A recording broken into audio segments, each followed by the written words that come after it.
All right, we're here with Phil Pellegrino, women's basketball head coach, entering officially the third season. First year was a little abbreviated, but you had a full season under your belt last year. Talk a little bit about that season with a full recruiting class and maybe how it's transitioned into season number 3. Yeah. The first year was tricky that we got here. It was the COVID year, and it was a lot of recruiting. It was a lot of practicing and not many games. So it was like you said, kind of a tricky first year to just like adapt to for my first collegiate college basketball season as a head coach.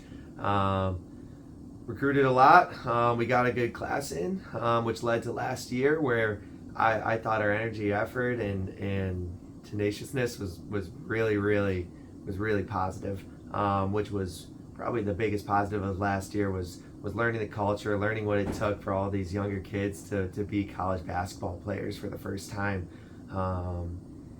We were undermanned a lot. We were undersized a lot last year, but there was always a lot of fight in that team, and that's something that's carrying over to this year that you can see early on, where there's just a lot of fight, a lot of grit, and it's carried over to our young players again, and it's exciting. It's been an exciting 2 years and start to the third year here. Okay, and you have some returners who have that year under their belt and good experience, and you've added some recruits this year. Mm-hmm. What are your thoughts going into this year that the team needs to do to make that transition to continued success? Yeah, I mean, we're young, and we're going to be young again this year, but that's okay. I think there's going to be a lot of valuable minutes that are earned. Like you said, we had a lot of valuable minutes by some younger players last year. We're going to get some more valuable minutes from sophomores and juniors, and the one senior that we have on the roster, and then in addition to some freshmen and transfers as well. Our leadership core, so we only have 3 true upperclassmen on the roster between Michaela Roth, Carly Miller, and Hannah Roski. But that's okay.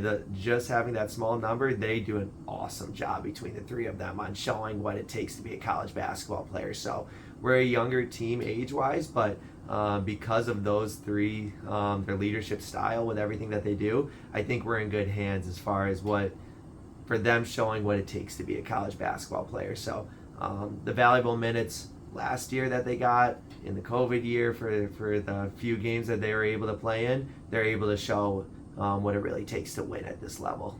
Yeah, talk about the contributions of Carly and Hannah and Michaela and what they do.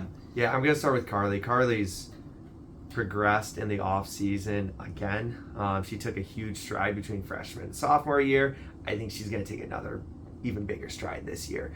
She's something that we're working a lot of our offense around, so I'm really excited to see what her junior year entails here, both on the court and off the court, as far as being a leader on the team, as far as being productive on the court with everything that she does. I'm really excited about her. And then Mick and Hannah, I mean, you couldn't ask for better people as far as the program. They really work in the off season to get themselves ready. Our conditioning level was way higher this year because of their leadership. Our playing ability is better because I know that they demanded stuff from the team in the off season, and it was really cool to see. Their leadership help out a lot there too.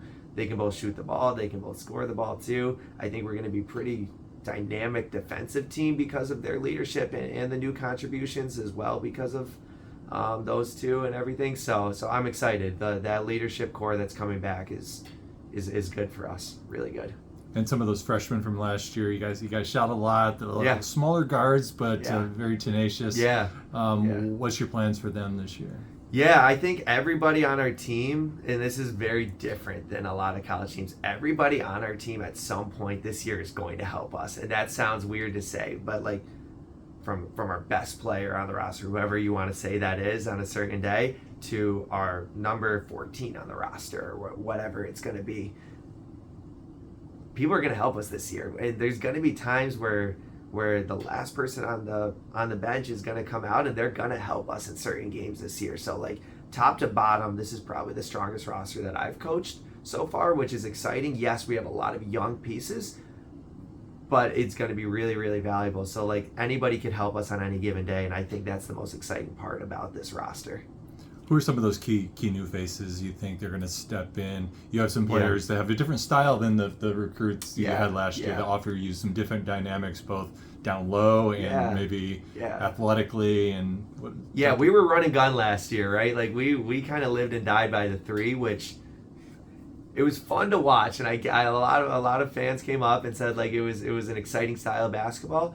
That's going to be back a little bit, but we can be a little bit more strategic in how we score this year as well. So we can play in a couple different ways with the returns that we have last year to the new pieces this year. This is one of those classes.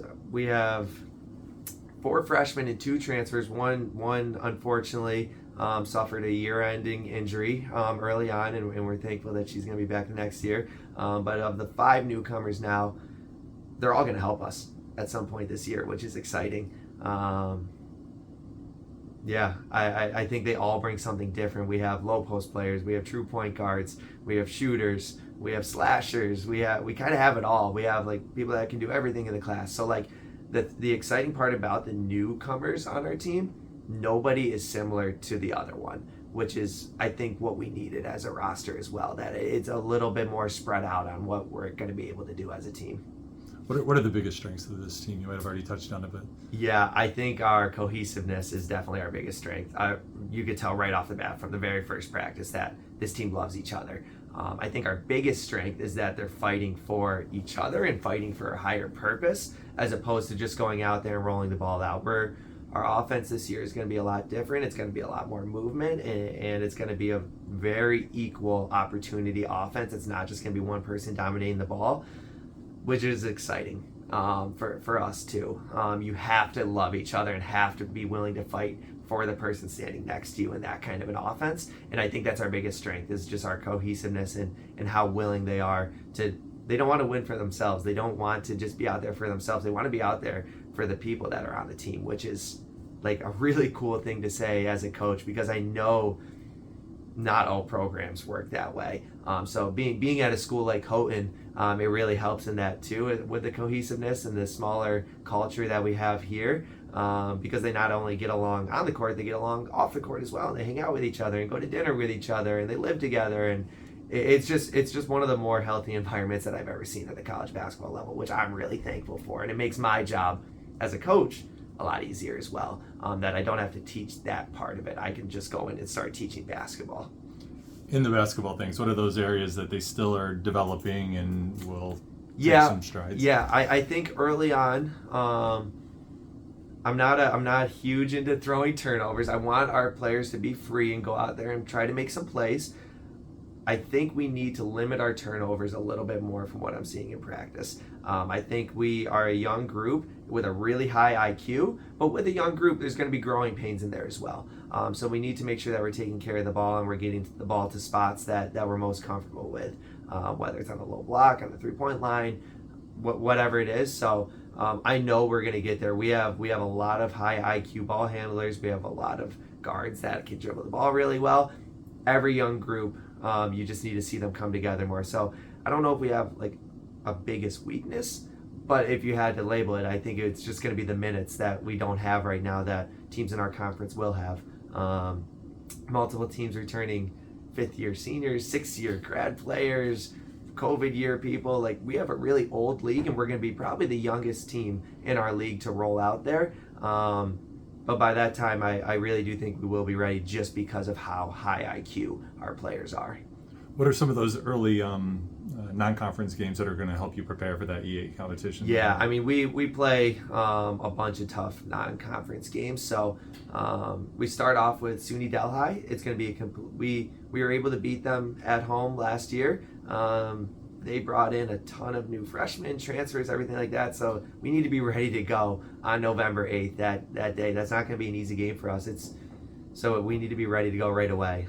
Then we have another tough road game at SUNY Canton, which we were fortunate enough to pull out at the very end last year. They had us kind of the whole game, and then we had a couple miracle shots that went in, and it kind of turned everything around. So that's going to be one that they're going to be targeting us a little bit there, I'm sure.